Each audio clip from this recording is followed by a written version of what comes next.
You're listening to The Briefing, first broadcast on the 23rd of January, 2026 on Monocle Radio.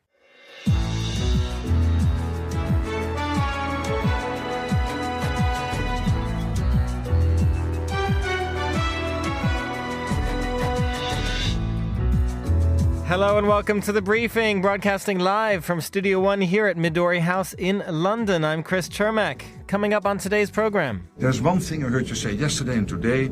You were not absolutely sure that the Europeans would come to the rescue of the US if you will be attacked. Let me tell you, they will.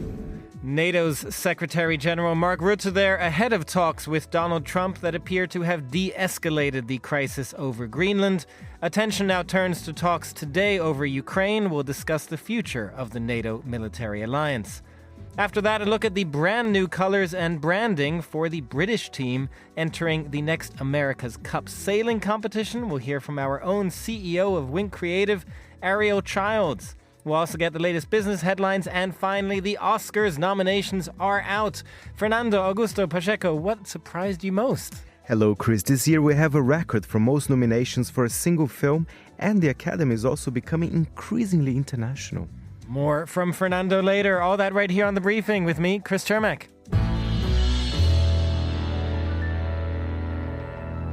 A very happy Friday to all of our listeners around the world. We'll start with NATO, the Western military alliance, which this week faced the possibility that it could no longer exist, with multiple European politicians warning that a US annexation of Greenland would mean the end of the Western alliance.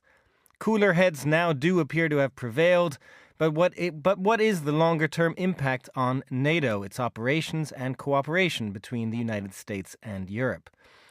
Well, for a review of the week that was for NATO, I'm joined by Oana Lungescu, longtime chief NATO spokesperson and currently a distinguished fellow at RUSI. Oana, thank you very much for coming on the show. Hello from Brussels. Hello indeed to Brussels. It's been a busy week there. It's been a busy week in Davos as well. I wanted to start with just this broader idea of NATO and where we stand. How close did NATO come to an actual rupture this week? And can you personally remember, frankly, a crisis even remotely close to what happened these last couple of weeks? I think it's been a very dangerous few days, which have now been with a crisis that's been de-escalated, but not solved. So trust has been seriously damaged, not least by President Trump's continued and very public disdain towards his allies in Europe and in Canada, and his direct attacks on US allies rather than on US adversaries. Of course, NATO has gone through many crises in its 77-year-old history, starting with the Suez Canal crisis in 1956, then the withdrawal of France from NATO's integrated military structures in 1966, continued rivalry between Greece and Turkey, and of course the Iraq War in 2003, and not least the first Trump administration. Every time NATO has managed to emerge stronger and to adjust to a changing world.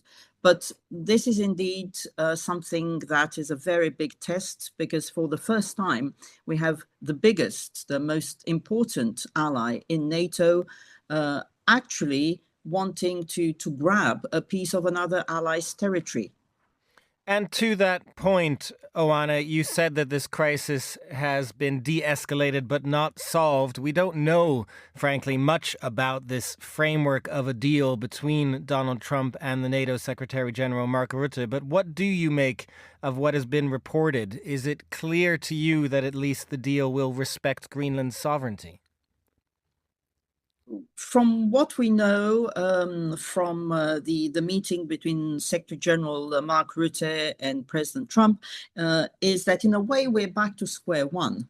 After all the froth and fury, we sort of managed to go back to where we were in terms of basically two tracks of work. On the one hand, NATO working on increasing Arctic security, so not just Greenland, with a possible launch of a new NATO mission.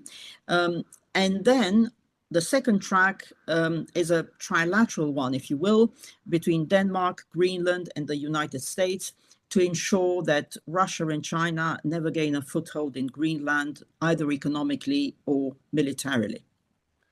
And when you speak of Arctic security and also that threat from Russia and China, a lot has been made of that, or Donald Trump rather has made a lot of that. What is your sense of whether Arctic security and that threat was on NATO's agenda? Was it on your agenda when you were a spokesperson as well? Was it lacking on the agenda?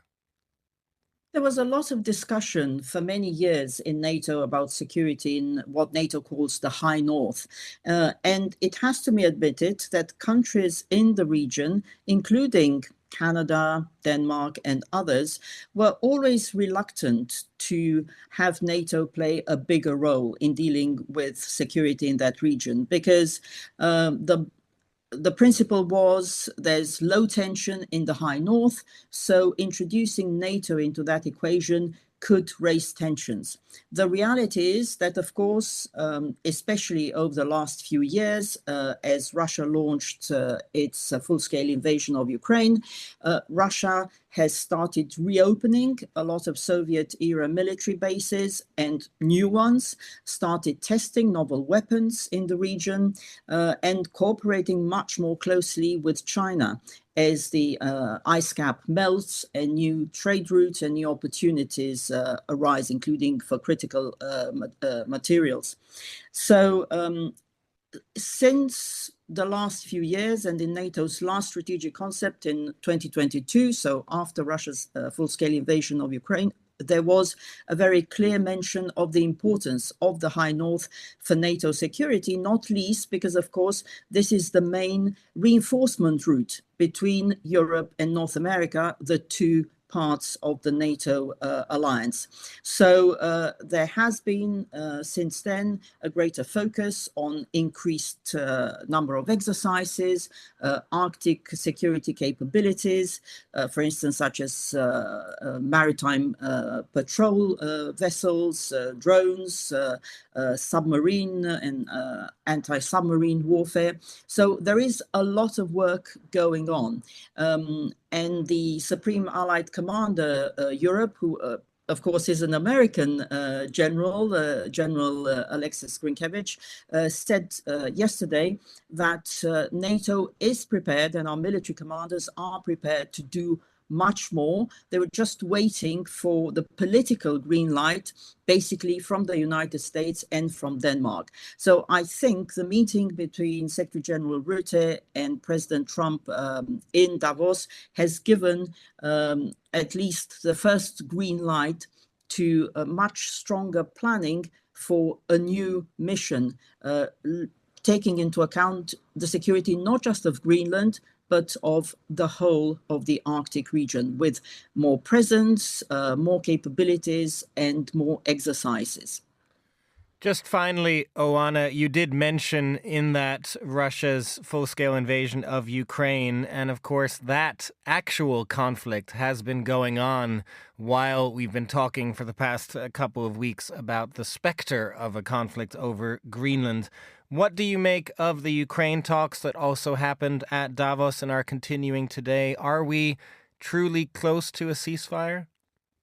I think that there was a lot of frustration, including among NATO allies, and Secretary General Rutte mentioned that indirectly, saying that the real focus for all of us should be Ukraine, and continuing to support Ukraine and making sure that it's in the strongest position possible for these peace negotiations with Russia.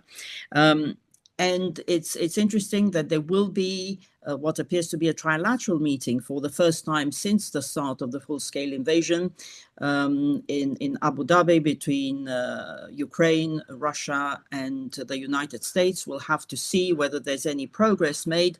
However, it's very clear that Russia has not changed its objectives. Russia still wants the full control of Ukraine. So it's unclear if actually what the Kremlin wants and Putin wants in these talks is peace, or just buying more time. But I think the whole sorry spectacle over the last few days and weeks can only benefit Russia and China, who must have been rubbing their hands in glee and reaching for the popcorn, because, of course, the aim of Russia all along has been to divide Europe from America and to undermine support for Ukraine. And in a way, President Trump was doing their job for them. Oana, a very interesting perspective on that. Oana Lungescu, former NATO spokesperson, the longest-serving NATO spokesperson, in fact. Thank you for joining us. And now here's Hassan Anderson with the day's other news headlines. Thanks, Chris. Russian, Ukrainian and US negotiators are meeting in Abu Dhabi for the first trilateral talks since Moscow's full-scale invasion of Ukraine in February 2022, with Kiev calling them a potential step towards ending the war. Volodymyr Zelensky says the focus will be Ukraine's eastern Donbas region, while Donald Trump said he believed both Zelensky and Vladimir Putin want a deal, following what the Kremlin described as useful talks between Russian officials and Trump's envoys in Moscow. Japan's Prime Minister Sanae Takaichi has dissolved parliament ahead of a snap general election set for February 8th, triggering a short 12-day campaign. The move comes just 3 months into her premiership, as Takaichi looks to capitalise on strong approval ratings to shore up her governing coalition's slim majority in the lower house. And a Toronto man has been charged in the United States after allegedly posing as an airline pilot to secure hundreds of free flights over several years, in a case likened to the Hollywood film Catch Me If You Can. Prosecutors say Dallas Pakornik used fraudulent employee credentials to obtain standby tickets and even requested cockpit jump seat access, despite not being a licensed pilot. Those are the day's headlines. Back to you, Chris. Thanks very much, Hassan. And a 12-day Japanese election campaign. How strange that sounds to an American's ears. But anyway, now to a story at the cross-section of sports and design, because the world's biggest sailing competition, the America's Cup, is the oldest international sports competition in the world, and the UK is hoping to win the next iteration for the first time in about 6 decades. Working on the branding for the British team this year is our very own in-house consulting group, Winkreative. And I'm delighted to say that I'm joined now by Ariel Childs, CEO and Executive Creative Director of Winkreative. Ariel, great to have you here. Thank you. It's wonderful to be here. So this is such an interesting project that you want to talk about. I'm going to start with the fact that Britain, Great Britain, came so close in this competition, the America's Cup, back in 2024. They got to the final. They were in the final race. They lost to New Zealand. Going into this time around, tell us how this came about and kind of what the team was looking for. A bold challenger requires new colors, new name, all of that, new confidence? Absolutely. The context for our assignment, which was to brand the new British racing team for the America's Cup, was certainly, as you said, a ambition to, having gotten so close, to go again, and also a new structure for America's Cup racing. And it required a fresh face, and that face really needed to work on so many different levels. It needed to work, of course, for the team, of course, for the stakeholders and investors behind the team so that they could promote it, and it needed to work on the water. So that was a first sort of technical challenge for us. And on the emotional and sort of on the logic side of it, we had to embrace maritime history and the great British legacy of that. We had to certainly express and represent how modern and technologically advanced both the AC-75 and its sister boat were in terms of construction, and very proud of being British overall. So lots of different levels to work on in creating this design. And there are really 2 aspects, I guess, that one could break this down to that I wanted to get to kind of separately. One is the name, and the other one is the design of the boat, the colors, all of that. So let's start with the name. You've gone strong on the country. It's simple, it's straightforward, it's GB1. Is that making a point in itself? Great Britain has arrived. I think certainly it has a confidence and a directness. And we are talking about a sport of intense speed. And we wanted the name to be confident, direct, and fast. Speedy. That makes total sense. I mean, compared to other names, did you think about that? Did you kind of decide that you wanted the one that is kind of really just shortened to the point, but also shows this is such a storied competition. It's almost interesting that it hasn't always been something as simple as that, just GB1. Well, when we work with clients, we come up with several different ways into an assignment. And that is from a positioning standpoint. In this case, we had several names.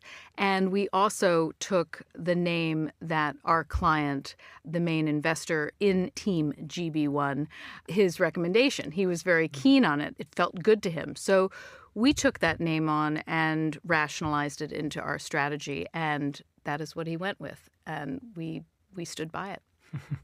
So tell us now about the colors, the design of the sail. As you say, there's a technical side to this. Obviously, they work on the exact text of like how the boat and the sail works and all of that. But the colors in itself, I mean, it reflects the history of such a storied sailing competition as well. It is the oldest international sports competition in existence.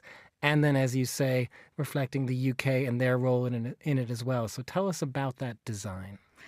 When we looked back through this amazing archive of imagery, and there's a very, very good book done on the America's Cup, and it's also an excellent archive. So we had a lot to draw from there. Certain routes that we produced drew on different aspects of the archive.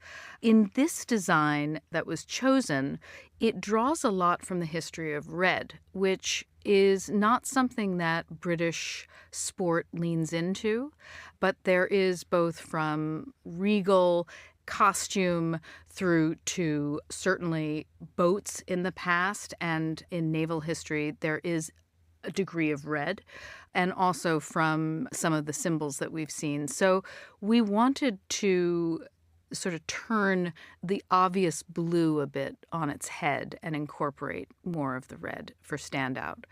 And we also had some limitations. The actual foils or the sails themselves cannot have a lot of paint on them for aerodynamic and weight reasons. So working with the pure fiber of the sail is very important, and certainly red looks great against that dark color. That's interesting. So you did have to get into the technology. It was like you were given some insights into how these boats are made and the aerodynamic side of it, not just the design.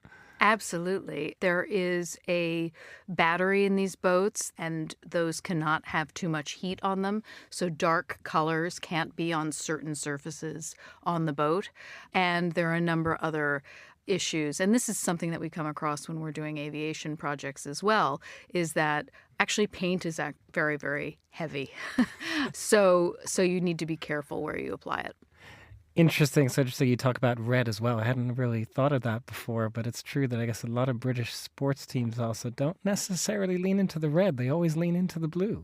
It's a very quick assumption that blue is Britain, but we have red in our flag. And certainly when you go back into history, there's quite a lot of it, crimson. So Ariel, I was also just curious what you make of the America's Cup and kind of how deep you went for a project like this at Wink. What did you think of the Cup, the whole history of sailing, even if you're not necessarily a sailor yourself, but there's so much history in this. How much did you kind of go into that history in order to think about what you were doing in this project?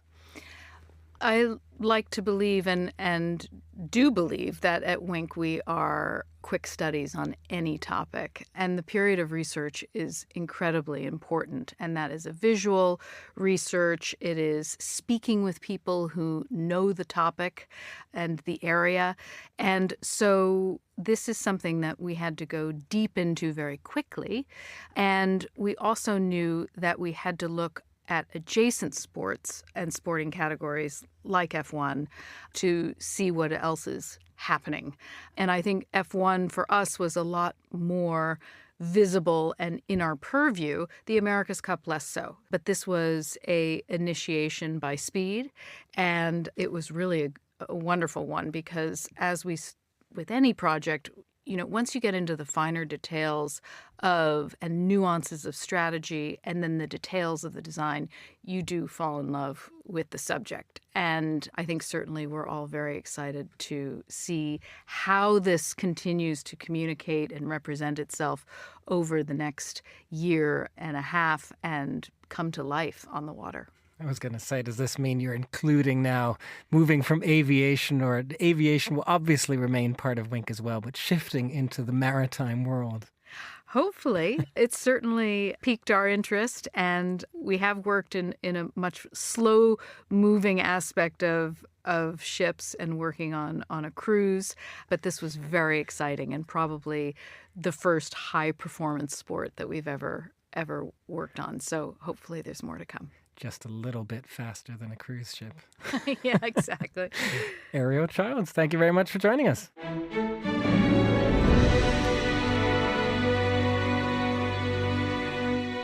This is The Briefing on Monocle Radio. I'm Chris Chermak. Time has just gone 12:22 here in London, and it's time now for a look at the business headlines with Bloomberg's Ewan Potts. Ewan, you've been on this show all week, joining our Davos specials for the last few days.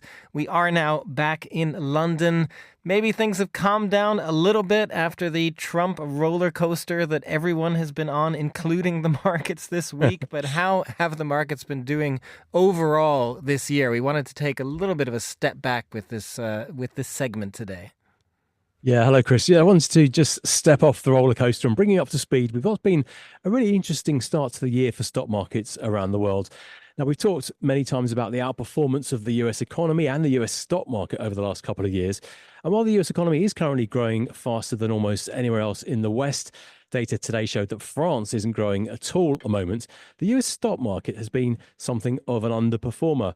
Of course, US stocks are very expensive by historical standards, so it seems that investors have been out shopping for some cheaper markets elsewhere. The emerging market index is currently trading at record highs. It's heading for its fifth successive week of gains, and Asia in particular has seen massive inflows. The Kospi, that's South Korea's benchmark stock index, is up a whopping 18% year to date. Now, that will be an impressive performance at the end of the year, never mind on January 23rd. Now, this is partly a tech story. In fact, the two biggest companies on Korea's stock market are Samsung and SK Hynix, and they're two of the three big global players in memory chips. And there's been a realization that AI, robotics, and electric vehicles are going to need a lot more of these chips, and there just aren't many companies supplying them. But that's just one example of an emerging market which is seeing big inflows at the moment. And when it comes to the multi-trillion-dollar bond market, we're also seeing a diversification away from US Treasuries. One analyst told us that she's seeing something akin to a quiet quitting of US bonds. Really interesting, Ewan. I mean, when you're describing that, does geopolitics come into that in any way? Because we are seeing that similarly when it comes to geopolitics. Canada making a trade deal with China. You're seeing a lot of countries diversify away from the United States. Is that what's kind of being reflected in stock markets as well?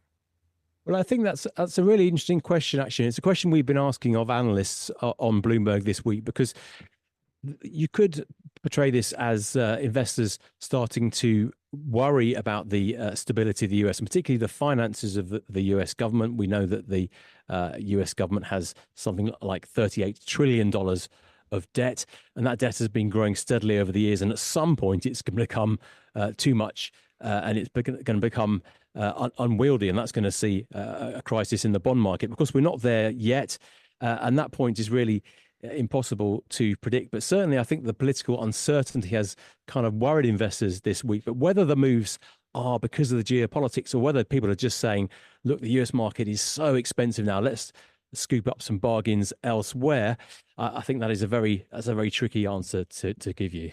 Of course it's tricky, but I had to try you. And just one other story that we wanted to focus on quickly. There is news of an extremely large share offering taking shape. Yeah, we've been getting some details about the preparations for a share offer for Elon Musk's SpaceX. Now, we understand the company has lined up 4 big US banks to lead the IPO process. The company's core business is space launch services, rather obviously, as well as Starlink, which is its fast-growing satellite internet unit. Now, SpaceX's key business advantage is reusable rockets. They're really the first company to perfect this, and they've really slashed the cost of these space launches and let SpaceX undercut its competitors. Now, we don't have a date yet for the share offer, but it's likely to be this year, and it is going to be big. We're told the company is looking to raise about $30 billion and is targeting a valuation of, wait for this, $1.5 trillion. Now, that will make it the biggest share offer of all time. And at that value, the company would be the 8th most valuable on the S&P 500, worth about the same, rather neatly, as Tesla, and just a little bit more than Instagram owner Meta. So pretty big share offer on its way. An eye-watering sum. Ewan Potts from Bloomberg, thank you very much for joining us today. You're listening to The Briefing on Monocle Radio.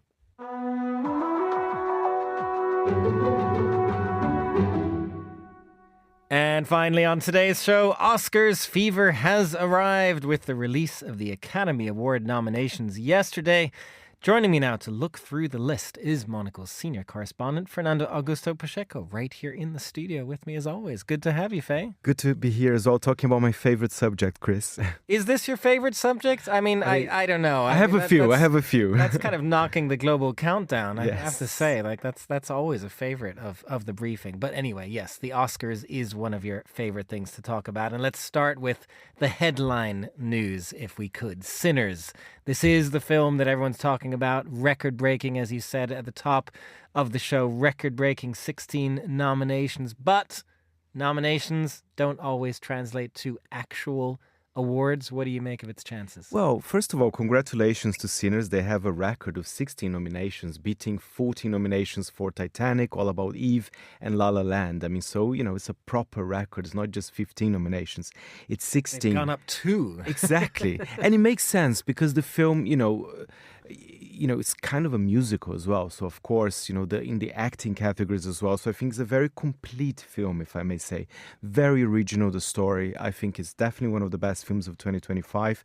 But listen, I don't think at this stage it's going to win Best Picture or Best Director for Ryan Coogler.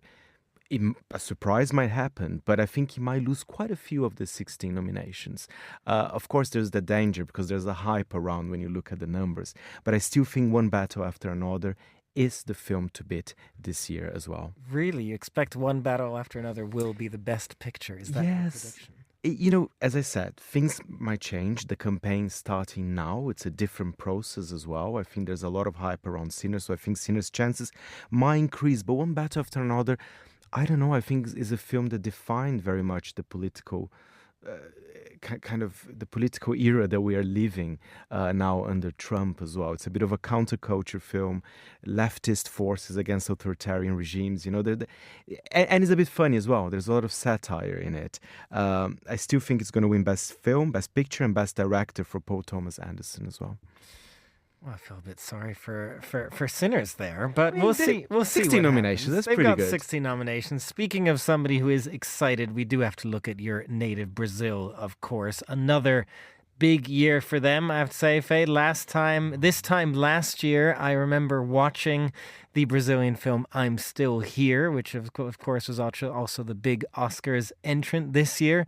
The Secret Agent. I mean, Brazil's flying high. We are flying very high. I mean, The Secret Agent did very well in Cannes last year, winning Best Director and Actor, which is very unusual because in Cannes you don't usually give 2 awards to the same film. And now we've been nominated for 4, which is one more than I'm Still Here. Not just Best Foreign Language Film, Best Actor for Wagner Moura, not Wagner Drama, but we have Best Picture and Best Casting as well. The first time that they have is a new category at the Oscars. So we're going very, very strong. So Brazil's partying. I was looking at the headlines. In Brazil, it's literally the main story here. And we have another kind of nice one. For Best Cinematography, we have Adolfo Veloso for the film Train Dreams, which is a Netflix drama, which is a very beautiful contemplative film. He's Brazilian as well, and apparently one of the favorites. So, can you imagine the secret agent plus this Brazilian cinematographer? I mean, it's been a good year for Brazil. A good year for international films in general, I would say, Chris. Yes, tell us more about that, the international side of the Oscars. It's getting more broadly international. It's not just about the best foreign film category anymore. And more. So not only The Secret Agent was nominated for Best Picture, but we also have Sentimental Value, the Norwegian family drama. I mean, they've been nominated for nine, including Best Director for Joachim Trier, which I had the pleasure, to interview. And he was a very friendly guy, I must say. I like to say this. So, good year for Norway, good year for Brazil. It's not unusual anymore to have films like this in the Best Picture. Although so far only one recently, Parasite in 2020, right? Of course. We all remember Parasite. Well, we'll see if another one can beat your prediction of One Battle After Another. But Faye, there's always surprises, anything that surprised you in these nominations, and there is always a snub. Right. What was the snub this year for you that people are talking about? The big snub here was Wicked for Good. 0 nominations. Not even for Best Score or Best Original Song. I mean, fine. The film has not, the critics didn't love it as much as the first one, but let's remember the first one got 10 nominations. It won 2 Oscars. It was very much hyped at the ceremony. Everybody was talking about, and even this year, all the kind of critics were previewing that at least Ariana Grande would get a nomination for Best Supporting Actress. Completely snubbed this year as well. It is interesting, though, I have to say, that the fact that they were nominated last time, you can't really make the argument that, like, the Oscars don't pay attention to a film like Wicked. They just didn't like this one. Exactly. We have to be realistic here. And there's been some great films that there were no nominations as well. The Testament of Anne Lee, about one of the leaders of the Shaker movement. I think Amanda Seyfried, she did a great job. I saw the film this week. I was kind of expecting a nomination, either for Best Actress or Original Score. So that's been kind of a few surprises. F1 for Best Picture. Surprising the other way, that a lot of people are talking about that it really deserved that. But I do understand why the Academy nominated F1, because in a way, it is an original film. I mean, in the summer season blockbuster, did very well in the box office, especially internationally. Features Brad Pitt, not the best film, but you know what? It's a big, big production. It's like, it's almost like Hollywood saying to itself, we still got it. We know how to do a blockbuster that's not necessarily a Marvel film as well.